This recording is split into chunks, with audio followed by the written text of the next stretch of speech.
ফাহমিদুর রহমান বাদ পড়ে কিভাবে, আমার দেশে 3 দিন আগে পিয়াস সভা বাদ পড়ে কিভাবে, আলামিন ভাইকে বেঞ্চে বসে রাখা হয়, জামাল ভুঁইয়াকে নামতে দেওয়া হয় নাই।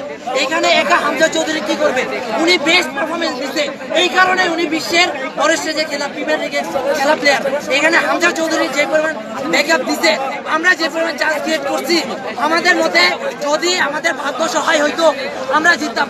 ফুটবলের সাথে ভাগ্য জড়িত থাকে, যদি সহায় হইতো আমরা জিততাম। এখানে কেউ ব্রাজিল না কেউ আর্জেন্টিনা, আমরা সবাই বাংলাদেশ ফ্যান সবাই খেলা দেখছি। এখানে সিন্ডিকেটের কারণে স্ট্রাইকার ছাড়া বাংলাদেশ খেলছে।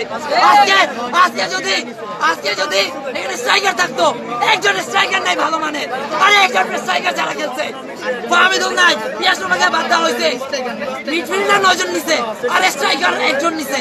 রাকিব ভাই একা কি পারবে? হামজা চৌধুরী কি একা পারবে? কিভাবে পারবে ভাই? কোনোভাবে পারে না। আমরা একটু আরেকজনের কাছে যাই যে ভাই